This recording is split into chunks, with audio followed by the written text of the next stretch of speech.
প্রতীক্ষার অবসান, মুরাডইয়ে শুরু 100 দিনের কাজ।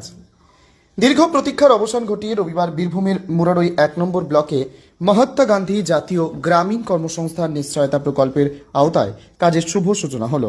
মুরাডই 1 নম্বর পঞ্চায়েত সমিতির অধীন চাত্রা গ্রাম পঞ্চায়েতের হামিদপুর গ্রাম সংসদের রনপুর গ্রামে এই কর্মসূচি উদ্বোধন করা হয়। উদ্বোধনী অনুষ্ঠানে উপস্থিত ছিলেন মুরাডই 1 নম্বর ব্লকের সমষ্টি উন্নয়ন আধিকারিক HM রিয়াজুল হক, পঞ্চায়েত সমিতির CA ব্রতিন চট্টোপাধ্যায়, চাত্রা গ্রাম পঞ্চায়েতের প্রধান গৌলাবুর রহমান, নির্বাহী সহায়ক অমূল্য রতন মাল এবং নির্মাণ সহায়ক মিঠু ঘোষ। পঞ্চায়েত সমিতি ও গ্রাম পঞ্চায়েতের যৌথ উদ্যোগে রনপুর গ্রামে কারবালা পুকুর সংস্কার প্রকল্পের মাধ্যমে কাজের সূচনা হয়। প্রকল্পটির জন্য প্রাক্কলিত শ্রম দিবস 1246 এবং উপকরণ ব্যয়সহ দক্ষ, অদক্ষ, অর্ধদক্ষ ও অদক্ষ শ্রমিকদের মজুরি মিলিয়ে মোট প্রাক্কলিত ব্যয় ধরা হয়েছে 3,50,000 টাকা। উদ্বোধনের সময় BDO HM রিয়াজুল হক শ্রমিকদের সঙ্গে কথা বলে তাদের প্রতিক্রিয়া জানতে চান।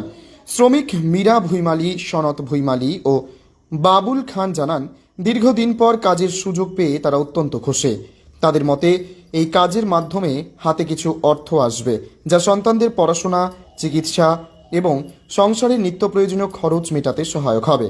শ্রমিকরা আরও বলেন, দীর্ঘ প্রতিবন্ধকতার পর 100 দিনের কাজ পুনরায় শুরু হওয়ায় তারা সরকার ও প্রশাসনের প্রতি কৃতজ্ঞতা প্রকাশ, পাশাপাশি প্রযুক্তি নির্ভর কাজের প্রক্রিয়া আরও সহজ করা গেলে অধিক সংখ্যক মানুষ এই প্রকল্পের সুবিধা পাবেন এবং প্রকল্পের মূল উদ্দেশ্য সফল হবে।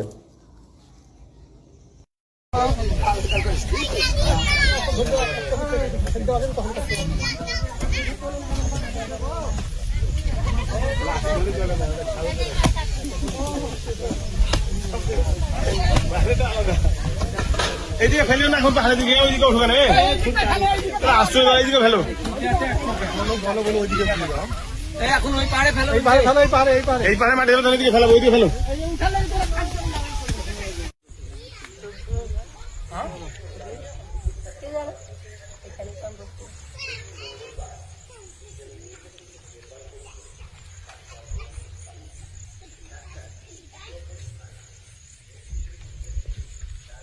ঠিক আছে।